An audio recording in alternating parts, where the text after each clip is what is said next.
여러분 안녕하십니까? 박상규입니다. 의대 2,000명 증원을 멈춰달라며 의료계가 낸 집행정지 신청을 서울고등법원이 각하하거나 기각했습니다. 정부는 내년 의대 정원을 5월 안에 확정하고 의사들의 현장 복귀를 계속 설득해 나갈 방침이라고 밝혔습니다. 정상급 인기 가수 김호중 씨의 음주 뺑소니 의혹이 일파만파로 커지고 있습니다. 경찰이 전면 수사를 하고 있고 방송, 광고계의 손절, 김 씨 기부금에 대한 거절 움직임까지 나타나고 있습니다. 박성원 서울신문 논설위원, 양지민 변호사와 함께 말씀 나누겠습니다. 어서 오세요. 안녕하세요. 네, 안녕하십니까. 안녕하세요. 서울고등법원도 의료계가 낸 의대 2,000명 증원 중지 신청을 각하하거나 기각했습니다. 정부가 내년도 의대 정원 배분을 곧 마무리할 방침이라고 밝혔죠. 의료개혁은 이제 중대한 허들을 넘어서게 됐습니다. 먼저 영상으로 보겠습니다.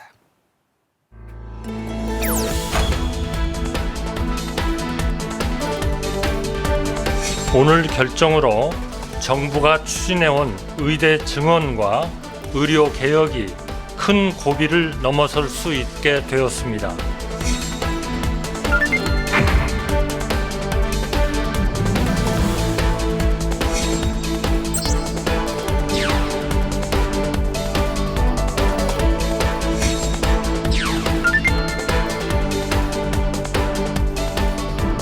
정부는 저희가 생각하는 이제 그 어떤 로드맵에 따라서 뚜벅뚜벅 국민을 위한 의료개혁의 길을 걸어 나갈 것입니다.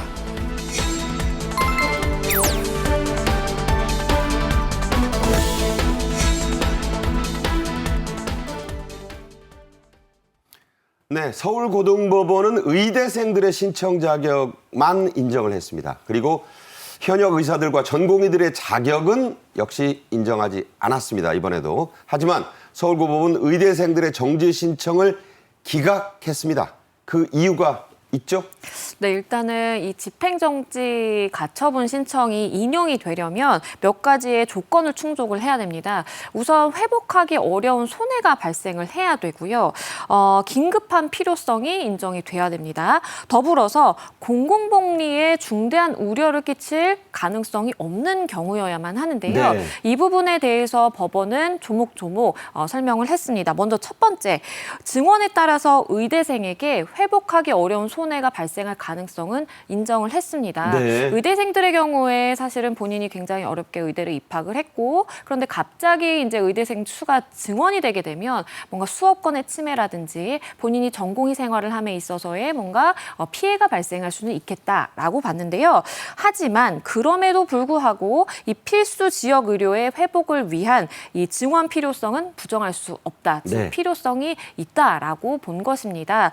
결국에는 이러한 이 집행정지 신청의 경우에는 일단은 본안 소송에 들어가기 전에 긴급하게 어떻게 이제 어떠한 처분의 효력을 정지해야 될 필요성이 있어야만 하는데요. 그러한 필요성이 있느냐 하고 보니까요. 없다라는 것입니다. 특히 공공복리에 중대한 영향이 있다라고 본 거죠. 그렇죠. 왜냐하면 이 결국에는 공공복리에 영향을 미칠 만한 그러니까 피해를 줄 만한 중대한 우려가 있는지 여부는 본안 소송에 가서 필수적으로 검토가 되어야 되는 부분인데요. 그것이 사실은 가능성이 있다면 즉 본안에서 인용될 가능성이 있다면 집행정지 신청도 인용이 될 가능성이 있는 것입니다. 그런데 법원은요. 명시적으로 집행정지로 인해서 우리가 공공복리 그러니까 의대 증원을 통해서 우리가 필수 지역 의료를 회복하는 그 필요성이 있는데 그것에 중대한 영향을 끼칠 수가 있기 때문에 그래서 집행정지는 받아들일 수가 없다라고 본 것이고요. 하지만 단서를 붙였습니다. 네. 매년 대학 측의 의견을 존중해서 증원 규모라든지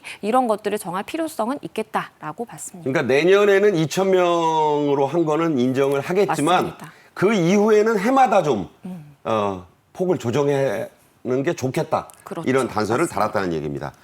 자, 한덕수 국무총리는 정부를 대표해서 즉각 이 법원의 결정, 2심 결정에 환영한다는 의사를 밝혔습니다.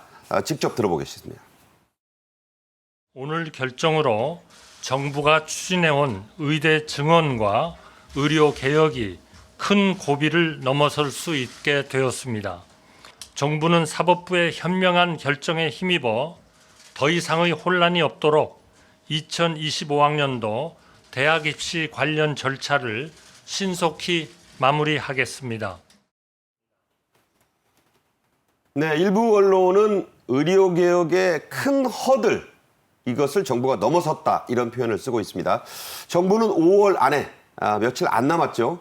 내년도 의대 정원은 확정할 방침입니다. 교육계는 이번 서울고법의 결정으로 내년 의대 정원 문제는 이제 사실상 굳히기에 들어갔다고 보고 있죠? 예, 그렇습니다. 그 한국대학교육협의회 대교협에는 2025년 대학 입학 전형 기본 사항이라는 게 있습니다. 여기에 따르면은 31일까지 이달 말까지는 이 정원을 포함한 수시 모집 요강을 발표토록 돼 있어요. 그렇기 때문에 이번에 고법에서 증원에 대한 집행정지 신청이 기각됨으로써 사실상 증원하는 굳히기에 들어갔다라고 보입니다. 만일에 의대생 등에서 이제 대법에다가 재항고심을 설사 낸다 하더라도 일정상 이달 말까지 결론이 나오기는 어렵기 때문이죠. 네, 그러니까 이 재항고를 즉각 하겠다고 의료계가 했는데 말로는 이제 잠시 후에 얘기하겠습니다만 일주일이면 나올 수 있다 이렇게 주장하지만 통상 이게 2달 이상은 걸려요. 그러니까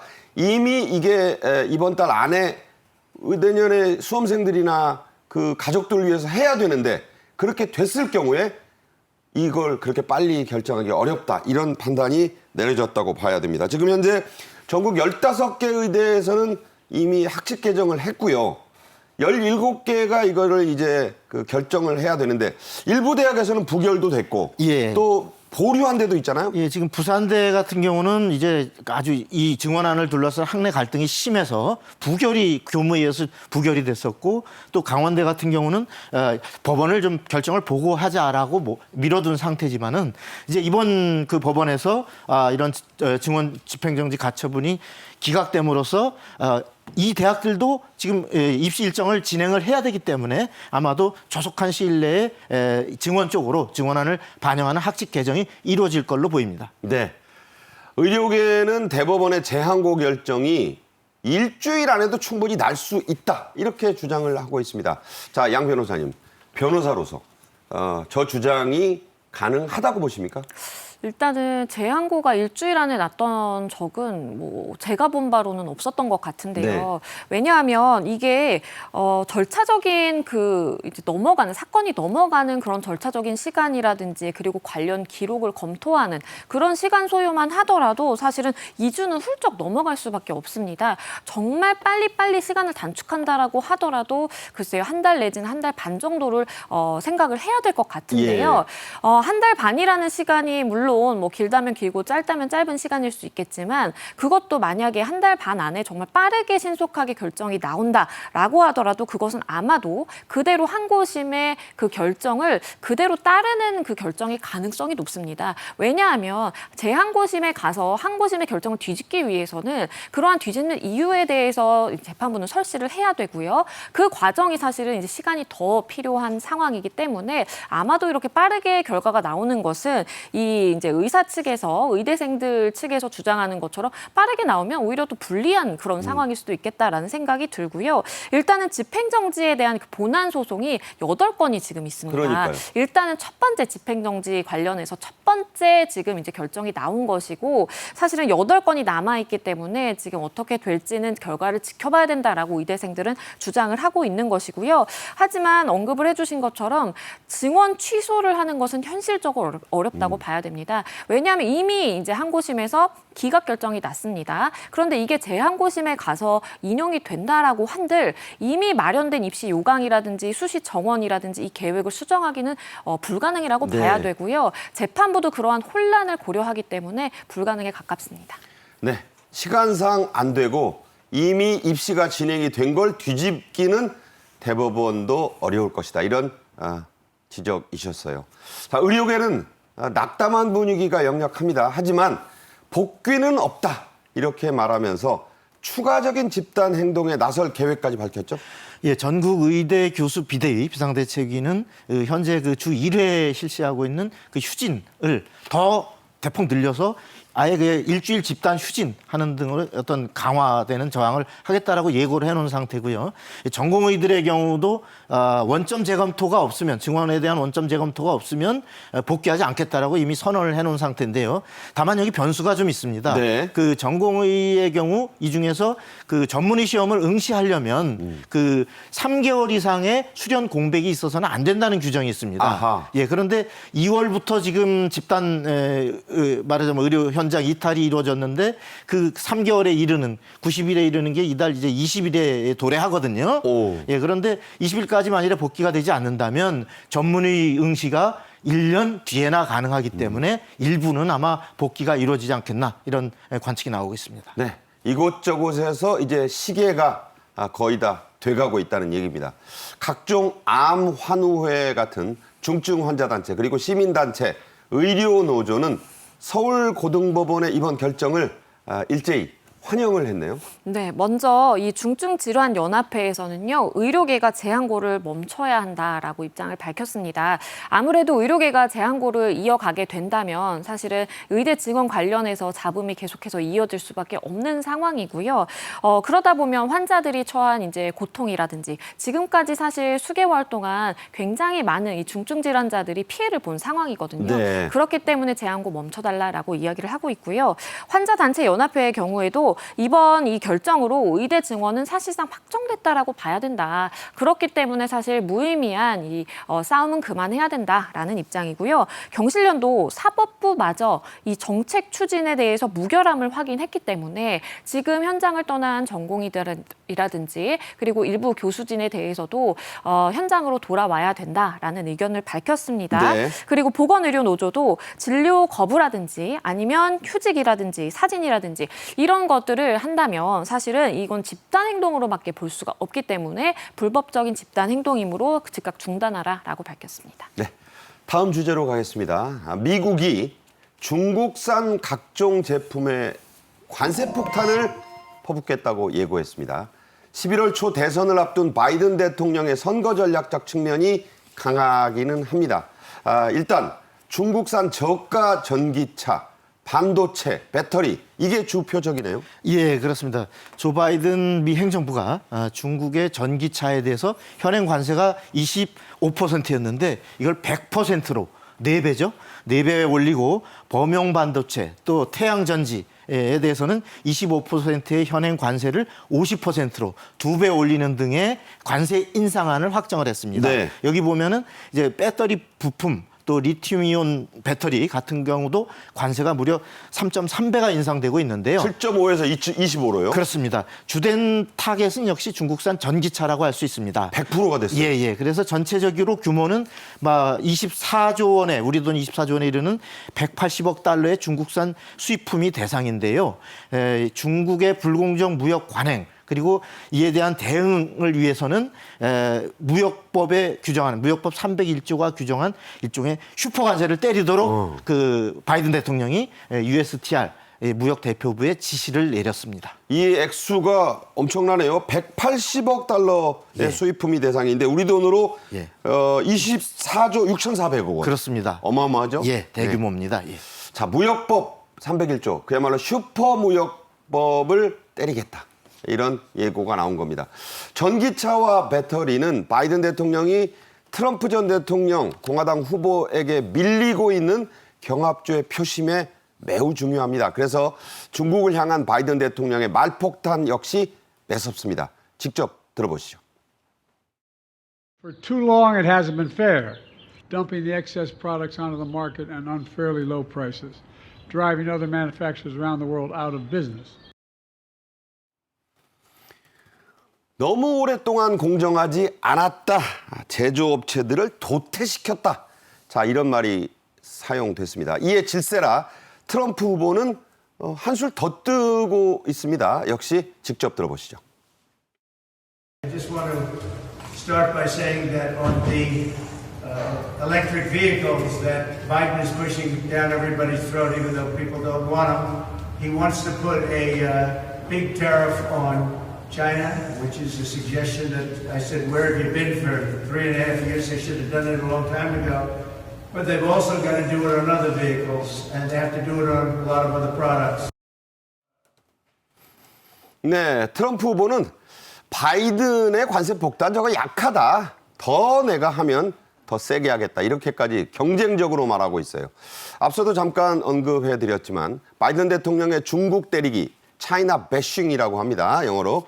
대선 승패가 걸려 있다고 해도 과언이 아닙니다. 이른바 러스트 벨트. 러스트라는 게 이제 녹을 말하는 건데 이게 이제 표현이 재밌죠. 그 표심 때문이죠? 예, 이 러스트벨트라고 하는 거는 펜실베니아, 또 미시간, 그다음에 노스캐롤라이나 이런 미국의 북동부 5대 공업 지역의 주들을 얘기하는데요.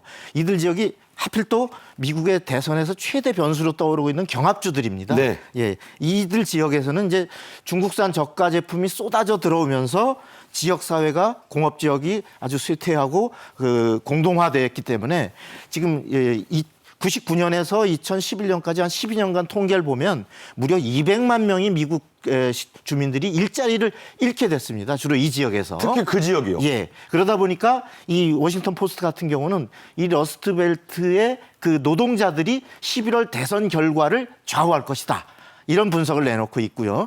앞에 보셨듯이 지금 이제 바이든 대통령뿐만 아니라 트럼프도 아주 강력한 그 대중국 어떤 조치를 요구하고 있는 것도 바로 이와 같은 치열한 경합주들에서의 그 노동자들의 표가 중요하기 때문이죠. 네.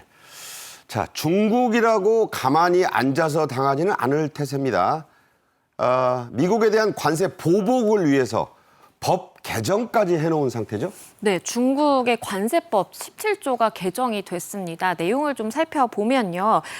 이 중국과 무역협정을 맺은 국가가 고율의 관세를 상대 국가가 부과를 할 경우에 이 상대 국가 상품에 대해서 동등한 수준으로 관세를 부과할 수 있도록 하는 내용이 담겼는데요. 이것은 이 미국이 사실은 이 관세 공격을 하는 것에 대해서 맞대응을 할 수 있는 뭔가 기초를 미리 다져놓은 것이다라는 이제 평가를 받고 있는 상황이고요. 이렇게 개정된 관세법은 12월부터 이제 시행이 됩니다. 네. 하지만 이렇게 관세법을 개정하는 것 이외에도 중국이 취할 수 있는 조치는 굉장히 많을 것이다라고 이제 점쳐지고 있는데요. 일단 중국의 경우에는 미국이 국채의 최대 보유국입니다. 그렇기 때문에 이러한 관세, 그러니까 중국 때리기에 보복을 해서 미국의 국채를 만약에 한꺼번에 대량으로 팔게 된다면 사실은 미국이 타격을 입을 수밖에 없고요. 그리고 국제 금융시장도 큰 타격을 입게 될 수밖에 없습니다. 실제로 중국 같은 경우에는 2018년에 이 트럼프 대통령이 중국의 일부 품목에 대해서 이제 추가 관세를 부과하다 보니까 네. 그때 굉장히 적극적으로 세계 무역기구에 제소를 하기도 했고요. 그랬죠. 그리고 여기에 굉장히 반발을 해서 보복 관세를 또 부과를 했던 전력이 있습니다. 네. 자, 미국이 특히 이 중국 전기차와 배터리, 반도체에 높은 관세를 부과하면 그게 우리하고 무슨 상관이야 이렇게 생각하실 수 있는데 그렇지가 않죠. 우리와 밀접한 연관이 있습니다. 자, 우리 업계의 반응도 좀 체크해 주시죠. 예, 우리 이제 반도체 업계는 일단은 현재로서는 크게 우려할 만한 상황은 아니다. 왜냐하면 미 상무부가 주로 언급하고 있는 대상이 중국의 그 구형 시스템 반도체를 주로 언급하고 있고 또 미국은 적어도 미국 시장에 관한 한 현재로서는 주요 수출국은 아닙니다. 네. 때문에 우리에게 직접 피해가 당장 있을 것 같지는 않다라는 분석입니다. 그런데 이게 이제 장기적으로 이런 그 보호무역주의가 높아지다 보면은 그 풍선 효과라는 게 있어요. 네. 다시 말해 미국 시장에 상륙하지 못한 중국의 다양한 제품들이 글로벌 시장에 쏟아 나올 경우에 그 가격 경쟁력 때문에 한국과 같은 수출로 주요하게 경제가 끌고 나가는 나라에서는 피해를 입을 가능성이 있고요. 그러니까 미국을 누르니까 다른 데가 부풀어 오른다는 그렇습니다. 그리고 또 미국이 동맹국들에 대해서 자 대중국 관세 강화에 한국과 같은 이런 나라도 동참을 해달라라고 압박을 가해올 경우에 한국도 그 중국과의 그 또 교역 이런 상황에서 상당한 고심에 놓이게 될 가능성이 있습니다. 예. 네, 다 연관이 돼 있다는 겁니다. 풍선을 한쪽을 깔고 앉으면 어떻게 될까요? 당연히 다른 쪽이 부풀어 오릅니다. 중국이 또 만만한 게 우리나라 아니겠습니까? 자, 바이든 정부가 중국에 대한 관세 폭탄을 예고하면서 한국 기업들은 걱정하지 마라. 이런 각별히 또 챙기는 말들을 했다고 백악관 고위 관계자들이 말하고 있죠. 네, 백악관 고위 관계자들의 말에 빌리면 이 고위 당국자들이 한국 측에 혹시나 이번 조치로 인해서 한국 측에 피해가 갈 사항이 있다면 언제든지 허심탄회하게 이제 알려달라라는 이야기가 나왔다는 보도가 있습니다. 한국 기업도 역시 말씀해주신 것처럼 타격을 받을 가능성도 혹시나 있는 상황이기 때문에 만약에 이번 관세 조치로 인해서 한국 기업이 뭔가 타격을 입는다라든지 그럴 때 이제 미국이 사실 이제 또 추가적인 조치를 취해서 한국을 좀 구제를 하겠다라는 이제 취지로 읽히고요. 일단은 바이든 대통령도 한국 기업들이 대선 접전지에 굉장히 많은 투자를 했다. 가장 많은 투자를 한 나라를 우리는 챙겨야 된다라고 이야기를 한 것으로 그러니까 전해집니다. 삼성전자, 뭐 SK 하이닉스 이런 거 말하는 거죠? 그렇죠. 사실은 이제 바이든 대통령의 이제 접전지로 알려진 그러한 지역에 굉장히 많은 반도체 공장도 건설을 하고 이러면서 이제 투자를 많이 했거든요. 그렇기 때문에 각별히 좀 챙기겠다라는 이제 이런 워딩이 나온 것으로 보이고요. 향후 의견 청취 과정을 거칠 것인데 그 과정에서도 한국의 입장을 적극적으로 반영을 하겠다라는 이 워딩이 나왔습니다. 그렇군요. 자, 오는 26일부터 이틀간 한중일 정상회담이 열립니다. 미국의 관세 폭탄 예고로 중국의 심기가 지금 많이 불편할 것은 뭐 불문가지죠. 어떤 이슈들이 다뤄지고 또 우리는 어떤 스탠스를 취해야 할까요? 예, 지금 26일, 27일 양일간 서울에서 열리는 한중일 정상회의에서는 한중일 비즈니스 서밋을 시작으로 해서 주로 경제가 아마 주된 이슈가 될 걸로 예상됩니다. 이 가운데 특히 이제 다자무역 질서를 다자 간 협력을 강화하고 또 자유무역 질서를 강화하는 이런 류의 아마 한 6개 정도 의제가 예상되고 있습니다. 네. 앞서 나온 것 같이 어떤 첨단 산업 미국이 현재 중국의 첨단 산업 견제를 강화하고 있는 데 대해서 볼 수 있듯이 아주 관심사가 되고 있는 첨단 산업의 협력 방안은 이 미묘한 이런 시점이기 때문에 지금 저 관세폭탄 나오니까 그렇습니다. 한중일 간의 어떤 협력 의제로 다뤄지기는 쉽지 않을 걸로 예상됩니다. 그러니까 우리나라와 일본이 좀 꺼려할 수 있다 이런 얘기죠. 예. 근데 문제는 이제 지금 한중일이 상호 교역액이 현재 그 전 세계 무역 교역액의 20% 무려 5분의 1을 차지하고 있는데 여기서 한중일 간의 만약에 공동성명 채택을 둘러싸고 중국이 미국의 관세 압박을 겨냥한 자유무역 질서 강조를 강도 높게 이 문안에 넣고자 할 경우에는 한일과 중국 간의 미묘한 신경전이 벌어질 수도 있을 겁니다. 네, 우리의 입장 여기서 미국과의 동맹 관계도 잘 유지하면서 중국의 심기도 거슬리지 않고 이것을 잘 조율하는 그런 지혜가 필요한 시점이라고 하겠습니다. 박성원 서울신문 논설위원과의 말씀은 여기서 줄이겠습니다. 잘 들었습니다. 감사합니다. 네. 자, 다음 주제로 가죠.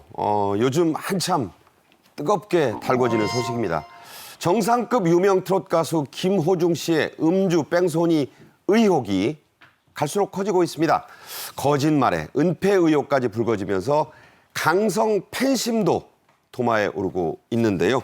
자, 이번 주제를 함께할 백기종 동국대 법무대학원 지도교수도 나오셨습니다. 어서 오십시오. 네, 안녕하세요. 네. 자, 트바로티 이게 무슨 말일까요? 트롯 파바로티라는 대단한 별명까지 붙은 가수 김호중 씨 얘기입니다. 김 씨 사건 음주도 했는지는 아직 증거는 안 나왔지만 더욱이 뺑소니까지 운전자 바꿔치기 뭐 별의별 게 다 나오고 있습니다. 자, 정말 일파만파로 커지는 상황인데 자, 사건 개요부터 좀 정리해 주시죠. 네, 우선 9일에 있었던 일입니다. 9일 밤 11시 40분경 이 김호중 씨가 몰던 SUV 차량이 중앙선 이제 맞은편에 있던 택시 차량을 들이받고 현장을 떠나는 모습이 바퀴가 들썩할 정도로요? 맞습니다. 가벼운 충돌은 아니었고요. 저렇게 바퀴가 들릴 정도의 충돌을 했음에도 불구하고 현장을 그대로 이탈하는 모습이 담겼습니다. 김호중 씨는 이대로 어딘가로 사라져서 17시간 이후에나 경찰에 출석을 출석을 했는데요. 집에 안 가고 뭐 구리 호텔로 갔다면서요? 맞습니다. 구리 인근의 호텔로 가서 매니저와 함께 있었던 것으로 지금 드러난 상황이고요. 17시간 만에 경찰에 출석을 해서 음주 측정을 했지만 음주 수치는 안 나왔다라고 지금 전해지고 있습니다. 그 전에 매니저가 그러니까 사고 발생하고 그 새벽에 매니저가 김호중 씨가 착장을 했던 그 옷을 입고 경찰에 가서 내가 사실 저 차량을 운전했다. 내가 그때 당시에 너무 놀라서 정말 현장을 떠났는데 내가 운전한 것이다라고 자수를 했었는데요. 그러니까 매니저가 둘이에요? 그렇습니다. 통화한 매니저 따로 있고 옷 받고 있고 현장 가서 자수한 매니저가 따로 있습니다. 맞습니다. 이 한 매니저가 그렇게 이제 자수를 했지만 이후에는 내가 운전을 안 했다라고 이제 말을 바꿔서 결국에는 김호중 씨가 저 차량을 몰았다는 것이 지금 드러난 상황이고요. 일단은 매니저가 그렇게 한 행동은 소속사 대표가 지시를 해서 그렇게 된 것이다라고 소속사 측은 이야기를 하고 있는 상황이고요. 아마도 저렇게 현장을 떠난 것은 음주를 했기 때문에 음주 운전을 했기 때문에 그런 것 아니냐라는 의혹이 퍼지고 있는 상황입니다. 자, 블랙박스가 원래 없는 차다는 얘기부터 블랙박스를 매니저가 가서 제거했고 이미 훼손했다는 얘기까지 지금 전면 수사가 이루어지고 있습니다. 김호중 씨가 음주운전을 했다는 증거는 물론 아직은 안 나왔습니다. 만약 음주의 뺑소니가 맞다. 그렇다면 그 전제로 처벌이 어떻게 되죠? 일단은 처음에 이야기가 나왔던 것은 사고 미조치였습니다. 사고 미조치의 경우에 내가 사고를 발생시키고 사실은 누군가 이제 다쳤을 수 있기 때문에 구호 조치를 해야 되는데 그걸 하지 않고 떠나면 이제 성립을 하는 것이거든요. 그런데 수사기관에서는 이 사고 미조치가 아니라 도주치상을 적용할 가능성도 지금 내비치고 있습니다. 도주치상. 맞습니다. 지금 나와 있는 저 처벌 수위가 도주치상죄에 대한 처벌 수위인데요. 오, 세네요. 맞습니다. 왜냐하면 우리가 일반적인 사고 미조치가 아니라 도주치상의 경우에는 누군가를 다치게 한 다음에 그 다음에 현장을 이탈하고 도망을 간 것입니다. 그렇기 때문에 사실은 굉장히 수위가 처벌 수위가 높아질 수밖에 없는 것이고요. 왜냐하면 택시 기사가 물론 뭐 어디가 크게 다치는 그런 이제 사고로는 보이진 않지만 사실상 차가 충격을 함에 있어서 뭔가 뭐 3주 이상의 치료를 요하는 그러한 부상을 입었다라면 상해에 해당할 가능성이 있고 네. 그렇다라면 도주치상으로 볼 가능성도 있기 때문에 이 부분도 수사기관은 모든 가능성을 열어두고 수사 중인 상황입니다. 사고 현장에서 피해자를 옮기면 벌금형이 없는 징역에서 사형까지. 물론 여기에 해당되는 건 아닌데 그만큼 음주 뺑소니가 무섭다는 얘기입니다. 자, 김호중 씨 매니저가 허위 자수를 하면서 매니저 둘 중에 하나 얘기입니다. B라고 편의상 하겠습니다. 일이 커졌습니다. 소속사 대표가 깊숙이 개입한 정황들이 나오고 있죠. 네. 그 앞서 말씀하신 것처럼 9일날 밤 11시 40분에 이제 사고가 났잖아요. 그래서 이제 현장에서 200m가량 떨어진 이면도로 골목으로 이제 도망을 갑니다. 예. 그렇게 돼서 거기에서 이제 전화를 했는데 전화를 누구한테 했느냐면 매니저하고 소속사에게 전화를 합니다. 이게 매니저 A죠, 그러니까. 그렇죠. 그러니까 매니저가 2명이 나타나는 거죠. 근데 소속사 대표가 이제 결국 김호중 씨의 애사촌 형 41세 대표에게 이제 전달이 된 거죠. 네. 이렇게 되니까 그 김호중 씨 소속사 대표가 조직적으로 은폐를 시작을 합니다. 자, 한 사람은 옷을 현장에 가서 갈아입고 그다음에 경찰에 자진 출석을 해서 내가 운전을 했다라고 진술을 해라.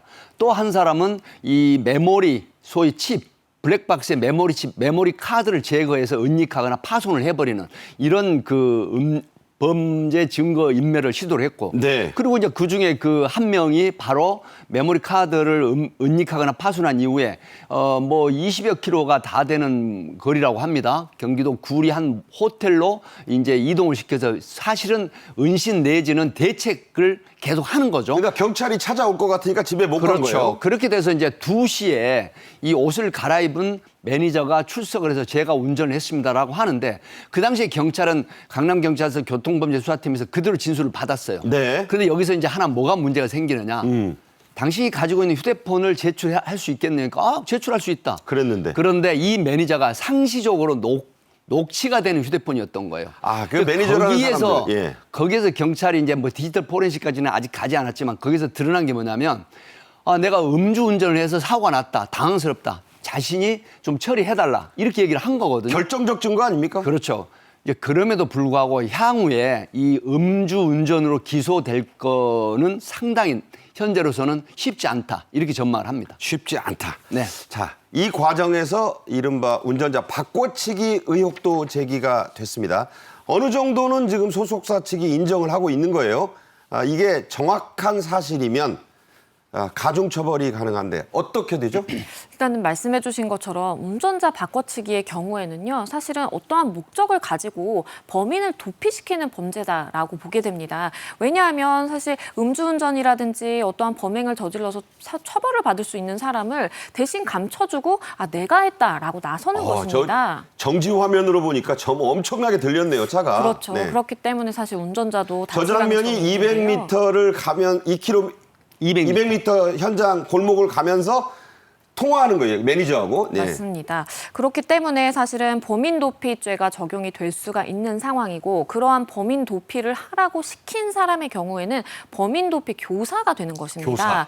그렇기 때문에 사실은 지금 누가 지시를 했는지 여부도 말이 계속 바뀌고 있는데요. 처음에는 김호중 씨가 지시를 했다라고 했다가 소속사 대표가 아니다. 그것은 내가 이제 지시를 한 것이다라고 해서 서로 김호중 씨에 대한 책임을 덜어주려고 하는 듯한 그러한 이야기들이 계속 나오고 있는 상황이고요. 만약에 말씀드린 것처럼 내가 너가 대신 가서 이 운전했다라고 이야기를 해라라고 시켰다라고 하면 시킨 사람이 이제 범인 도피 교사, 그리고 실제 그러한 행위에 착수를 해서 실행한 사람의 경우에는 범인 도피죄 처벌을 받게 됩니다. 네. 김호중 씨는 이날 밤에 두 군데의 유흥주점, 술집을 간 걸로 돼 있어요. 한 번은 대리운전을 하고 세단으로 집에 갔고, 한 번은 본인이 하얀색 SUV, 고급차입니다. 이걸 몰고 간 정황이 지금 드러나고 있어요. 사건의 핵심은 초대형 공연을 앞둔 김호중 씨가 유흥주점에서 또 다른 술집에 가서 술을 과연 마셨느냐 하는 데 모아지고 있습니다. 과거 빌 클린턴 전 대통령이 나는 대마초를 입에 물었지만 빨아들이지는 않았다. 이게 대단한 세기적 발언이었는데 이거를 뺨치는 언급이 나왔죠? 일선에서 보면요. 그 음주운전 정황이 있는 사람을 단속을 합니다. 정차된 차를 신고를 받고 출동을 한다라고 하죠. 그렇게 되는데 이 운전자가 뭐라고 얘기하냐면 음주 수치가 나와요. 근데 어떻게 반박을 하냐면 아니, 나 술 먹은 사실이다. 근데 차 문 열고 근데 운전대 잡고 앉아 있었지 운전을 하지 않았다. 근데 나중에 보면요. 블랙박스라든가 다른 여러 가지 CCTV를 보면 음주운전 한 정황이 다 드러나거든요. 네. 똑같은 상황이에요. 지금 뭐 대표하고 3명의 청담동의 그 유흥주점에 있었는데 인사차 들렀다. 그런데 여기서 또 재밌는 얘기가 나와요. 사실은 술잔에 입을 댔지만 술을 마시지 않았다. 이거 왜 이런 얘기가 나올까요? 왜 그렇습니까? 나중에요. 참고인 진술을 할 때 옆에 목격자가 술 먹었습니다. 그때 술잔을 들고 술 먹었다. 근데 본인은 뭐라고 진술하냐면 사실 술잔을 들었다. 그런데 술은 넘기지 않았다. 그리고 17차라고 하는 부분을 먹었다. 또 이렇게 지금 쉴드를 치고 있는데. 특정 상품이 나와요. 17차라고. 네, 17차라고 나옵니다. 이건 이제 나중에 전략적으로 이제 얘기하는 건데 참 재밌는 게요. 지금 이드마크 공식이라는 게 있습니다. 1시간당 사람에 따라서 개인차가 틀리지만 0.008%에서 0.0030%가 이 소위 알코올 농도 분해됩니다. 그러니까 잔여 알코올 비중을 그렇죠. 재는 거죠. 그래서 지금 논란이 되고 있는 17시간 통상적으로 음주운전하고 출석하는 경우가 12시간 내에 운전하는 경향이 많아요. 뭐 예전에도 유명 정치인 아들이라든가 연예인들이 많이 그랬었죠. 그랬죠. 이건 뭐냐면 바로 이런 겁니다. 이드마크 공식을 적용하기에 지금 이 부분 분해값이 이제 나오는 건데 이런 걸 대비해서 하는 건데 그러니까 17시간이면 안 나오네요. 거의 안 나오죠. 네. 그렇기 때문에 뭐 술 마시는 정도가 굉장히 많았을 경우는 나올 수도 있지만 0.03 미만은 술을 먹고 운전했다고 하더라도 처벌을 받지 않는단 말이죠. 그렇군요. 그러니까 여기서 중요한 게 뭐냐면 0.03 미만, 0.03 이상 0.08은 면허 정지고 0.08 이상은 면허 취소란 말이죠. 그럼에도 불구하고 술을 먹었다. 그런데 운전해서도 0.03 미만이라고 하면 이게 이드마크 공식에 0.03 미만이 나오잖아요. 음주운전이 되지를 않습니다. 이런 전략적인, 그러니까 17시간 동안 숨어 있으면서 뭘 전략적인 접근했냐면 아마 상당히 앞에 변호인 계시지만은 변호인하고 전략적인 접근했을 가능성이 높다. 이렇게 봅니다. 자, 그래서 변호사를 이제 얘기가 여기서 말씀하셨지만 정교한 변호의 조력을 받았다. 물론 돈이 있고 권력이 있으면 받을 수 있어요. 그 당연한 권리고. 그런데 술잔을 입에만 댔다고 해라. 이거 김호중 씨 머리에서만 나올 수 있는 게 아니라는 그런 얘기입니다. 자, 김호중 씨가 처음 유흥주점에 갔다가 대리운전을 하고 귀가한 뒤에 그거 보셨죠? 그때는 세단이었습니다. 다시 차를 몰고 다른 술집에 갔다는 증언이 나왔습니다. 사고 낸 차를 보면 하얀색 SUV입니다. 이 차 엄청난 차죠? 네, 가격도 굉장히 화제가 됐고요. 많은 분들이 그 가격에 놀랐습니다. 일단은 지금 김호중 씨가 탄 SUV 차량의 경우 영국 벤틀리 벤테이가 차량으로 지금 알려지고 있는데요. 예. 그 벤테이가 중에서도 최신형으로 지금 알려졌습니다. 최신형이다? 네, 원래 한 3억 원대의 차량 가격인데요. 여기에 옵션이라든지 이런 것을 다 이제 합치면 뭐 4억 원이 훌쩍 넘는 가격이다라고 알려지고 있고요. 그러니까 3억 6천만 원대가 이제 보통인데 이게 3억 4천이 최고이지만 이게 차값만 그렇다는 거예요? 맞습니다. 그리고 지금 뭐 550마력의 차량이다라고 해서 저렇게 고급 차량을 혹시나 뭐 의혹이지만 술이 취한 채로 저렇게 몰아서 저렇게 차량을 사고를 내느냐라는 이야기도 나옵니다. 네. 자, 김 씨 측은 음주운전이 아니라 공황장애 상태였다고 주장하고 있어요. 그런 김 씨가 차에서 내려 한 200m 걸어가면서 한 손은 주머니에 넣고 여유롭게 통화하는 모습이 포착이 됐습니다. 자, 이걸 공황장애라고 할 수 있을까요? 이 공황장애라고 하면요, 이제 많은 경험칙에서 제가 사건 관련해서 인식한 걸로 보면 공황장애가 발작을 하지 않습니까? 그럼 첫 번째 증상이 뭐냐면요, 공포심이 생기면서 굉장히 행동에 그 이상 심리 증세가 나옵니다. 그리고 10분 정도 내에서 굉장히 심한 발작이 나기도 하고요. 죄송합니다. 심한 경우에는 실신에 이르기도 하거든요.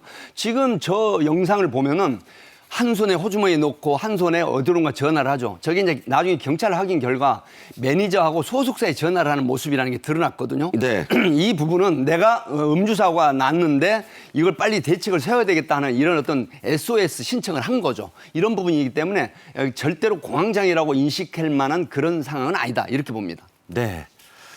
상황이 이렇게 돌아가는데도 소속사는 예정된 이 대형 공연은 그대로 소화할 예정이라고 밝히고 있습니다. 비난이 아주 많아요. 하지만 방송계와 광고계는 심상치 않게 돌아가는 여론 악화에 아주 민감하게 반응하고 있죠. 그렇죠. 왜냐하면 공연을 강행하겠다라는 입장이기는 한데요. 일단은 위약금 문제가 이야기가 나옵니다. 사실 이제 이 공연의 경우에 이탈리아에서 굉장히 유명한 이제 가수도 오고 성악가도 오고 그런 상황입니다. 만약에 지금 이것을 불참하게 된다면, 김호중 씨 귀책 사유로 인해서 불참하게 된다면, 그렇다면 한 50억 원대의 이제 위약금이 발생할 가능성이 있다라고 하기 때문에 네. 아무래도 소속사 입장에서는 공연을 강행하겠다라는 입장인 것으로 보이고요.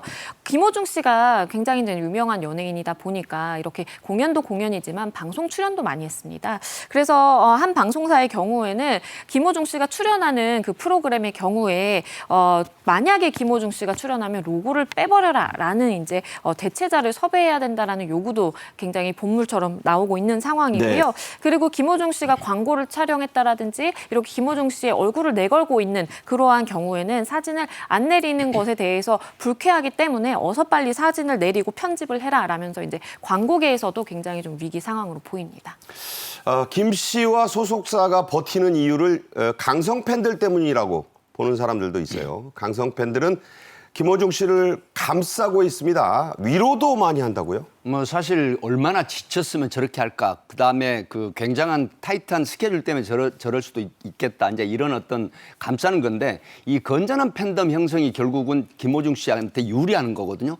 사실은 이제 그 법치를 훼손하는 이런 현상들이 결국은 많은 국민들이나 시민들에게 이 상처를 주는 경우가 있어요. 그러니까 팬덤 현상도 중요하지만 전체적인 상황으로 보면은 장기적으로 봤을 때 김호중 씨에게 이제 유리하지 않다라고 하는 부분이기 때문에 사실은 그 법경시 풍조가 만연할 수가 있거든요. 이런 거기 때문에 사실 팬덤도 이 양식 있는 팬덤 형성이 돼야만이 김호중 씨에게 유리하다. 그래서 지금 일부에서 굉장한 비난이 올라오고 있습니다. 네. 저런 소위 말하면 원종주의 팬덤 현상에 대해서. 그래서 이런 부분들은 오히려 본인이 스스로 이 팬카페에다가 자제해달라는 그런 문구를 내고, 저 같으면 지금 소속사에서 어떤 전략을 하냐면 대국민 사과를 김호중 씨가 먼저 하는 게 먼저라고 생각을 합니다. 그럴 시점 지났다는 사람들도 있어요. 네, 그래서 아직까지 늦지는 않았다 생각을 합니다. 대국민 사과를 하고 국민들이나 그 많은 팬들에게 사랑받는 만큼 본인이 좀 자중하는 처신, 이런 게 필요하지 않나 싶습니다. 자, 이번 사건의 초점은요, 김호중 씨의 음주운전도 있고 또 위장하려는 의혹들입니다. 세월이 지나도 뿌리 뽑히지 않고 있는 음주운전. 30여 년 전의 음주운전 캠페인 영상 하나 보시죠. 문제는 술을 마신 상태에서 자동차를 운전하는 데 있습니다. 소주 몇 잔에 운전면허가 정지 또는 취소되고 심한 경우 구속은 물론 300만 원 이하의 벌금까지 무는 불상사를 당해서야 되겠습니까? 단속이 두려워서라기보다는 자신과 남의 안전을 위해서 음주운전은 삼갑시다. 요즘 얘기하죠. 음주운전 적발이 코로나19 때 주춤했어요. 그러다가 다시 늘고 있습니다. 문제는 또 재범이에요. 10명 중 4명꼴로 재범한다죠? 사실은 지금 그게 심각합니다. 그 10명 중에 4명이라고 나오는 거고요. 제가 지금 여기에는 안 나오는데 그 통계를 경찰청 통계를 보니까요. 사실은 그 매년 200여 명 가까운 사람들이 음주운전으로만 사망을 합니다. 그리고 전체 교통사고는 한 2,400명이 사망을 하는데 그중에 거의 10% 정도가 음주운전으로 사망을 하거든요. 네. 그러면 이틀에 한 명꼴이나 하루에 한 명꼴에 가깝다는 얘기거든요. 그렇기 때문에 이 윤창호법 시행 이후에도 사실은 계속해서 이 재범률이 나오는데 생각을 해보세요. 이전에는 저랬는데 네. 32%가 있고 그런데 이게 그 이후를 보니까 별로 달라지지 않았어요. 네, 달라지지 않았다는 거죠. 소위 말하면 음주운전에 대한 부분이 소위 온종주의 처벌도 한 몫을 한다는 그 연구 보고가 있거든요. 그러니까 강력한 처벌을 해야 되는데 단순 음주운전뿐만 아니라 음주운전 사고 이런 부분이 법대로 정해진 대로 좀 엄한 처벌을 하면은 어떤 사회에 대한 경각심이 되고 이제 음주운전 재범률이 50%에 가깝지 않는데 이런 부분들이 상당히 아쉽다라고 하는 이런 분석이 있는 거죠. 자, 은창호법이 제정된 이후에도 재범률이 줄지 않고요. 40%가 넘는데 이게 정체에 근절도 안 되고 자, 왜 이럴까? 한덕수 국무총리는 작년 이맘때 상습 음주운전자에 대한 강력한 처벌 방침을 밝힌 바 있습니다. 다시 들어보겠습니다. 재범자의 비율도 매년 40%를 상회하고 있습니다. 이에 정부는 특단의 조치가 필요하다는 사회적 인식을 바탕으로 마련한 음주운전 근절 대책을 추진하고자 합니다. 휴가철 등 취약 시기별로 단속을 강화하고 적발자에 대해서는 무관용의 원칙하에 엄정 조치할 계획입니다. 또한 음주운전 방지 장치를 도입하여 원천적으로 음주운전이 불가능하게 하고 특히 상습적인 악성 위반자의 차량에 대해서는 압수나 몰수 조치를 하는 방안도 적극 검토해 가겠습니다. 상습 음주운전자에 대한 이 차량 압수, 몰수 이미 첫 번째 시행이 됐고 일정한 기준도 있죠. 네, 이 2023년 7월 1일부터 이제 시행이 됐는데요. 일단 중대 음주운전 사고에 대해서는 이 범죄 차량을 압수, 몰수할 수 있습니다. 사망자가 발생했거나 아니면 다수의 부상자 발생 또는 음주 뺑소니 또 재범자의 경우에 그렇고요. 그리고 5년 내에 음주운전 2회 전력자가 음주운전을 통해서 중상해 사고를 발생시켰을 때에도 압수나 몰수 가능합니다. 그리고 기타 여기에 포함되지 않는다라고 하더라도 얼마나 재범을 했는지 그리고 피해를 얼마나 유발시켰는지 이 부분을 종합적으로 고려해서 네. 판단을 하게 되는데요.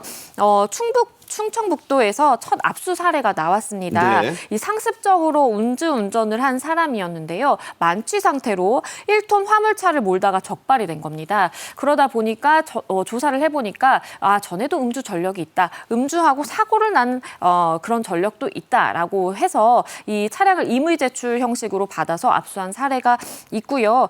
지난해 7월부터 사망하거나 아니면 상습적으로 이렇게 뭔가 부상자를 유발시킨다라든지 그러면 내 차를 뺏길 수도 있구나라는 점을 인지하시면 좋겠습니다. 네. 자, 특히 이 시간을 다퉈야 하는 배달 노동자들에게는 음주운전차가 도로 위의 흉기나 다름이 없습니다. 살인 흉기죠. 직접 들어보겠습니다. 일반적으로 도로의 무법자라고 하는 음주운전, 과속, 난폭운전 하시는 분들로 인한 저희들의 피해 더 크다라고 사망사고나 중상 이런 것들은 그런 원인으로 인해서 저희가 더 많이 다치고 사고가 더 크게 난다고 보고 있거든요. 아무리 저희가 조심을 하고 다녀도 도로 위에서는 약자일 수밖에 없는 그런 현실인 거죠.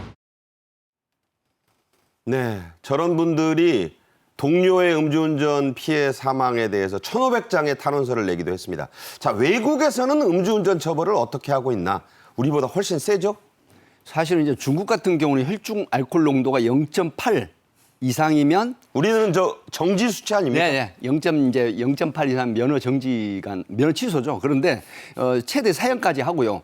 뭐 가까운 일본 같은 경우에는 음주운전할 때 동승자 또 술 주고 권한 사람까지 책임을 묻는 형사처벌하는 경우가 있고요. 그러니까 저거는 완전히 그냥 음주운전하는 그렇죠. 사람들 다 처벌하네요. 예, 그리고 이제 미국 워싱턴주 같은 데는 음주운전 사망 사고를 내면 1급 살인죄, 사실은 1급, 2급, 3급 살인죄가 있는데 1급 1급 살인이면 어떻게 처벌합니까? 거의 종신형이죠. 네. 이런 부분이고요. 그다음에 이제 영국은 음주운전을 거부하면 거부하는 자체만으로도 징역 6개월 하고 월급을 몰수하는. 그러니까 측정 거부하면 징역 6개월, 월급 그렇죠. 몰수하는 건 유럽 국가들이 그런다고 그렇죠. 해요. 예, 네. 동남아 일부 국가는 이제 태형 제도가 있습니다. 두 가지가 있는데 매를 때리나요? 예, 곤장처럼 때리는 거가 있고 또 하나는 뭐냐면 집에까지 걸어가게 하는 그런 어떤 그 처벌도 하는 이런 경향이 있죠. 부산 집까지 걸어가게 할 수 있습니까? 네. 그래서 사실은 이제 각국에서 음주운전은 정말 살인에 준하는 그런 범죄다. 이런 어떤 인식으로 이 처리를 하는 나라들이 굉장히 많은데 특히 중국은 무섭습니다. 실제로 사형 선고를 받은 사람이 있었습니다. 네. 음주운전 사고로. 술을 마시면 어떤 일이 있어도 차 운전대는 잡지 말아야 됩니다. 김호중 씨 문제 심각하게 우리가 바라봐야 되겠습니다. 백기종 교수, 양지민 변호사와 함께했습니다. 감사합니다. 감사합니다. 금요일 생방송 정책인 이슈 여기서 모두 마칩니다. 토요일 오전에는요. 한 주간의 핵심만 간추린 주간 정책인 이슈가 방송되니까 많은 시청 부탁드립니다. 저는 다음 주 월요일 정오에 다시 찾아뵙겠습니다. 행복하고 건강한 주말 휴일 보내십시오. 고맙습니다.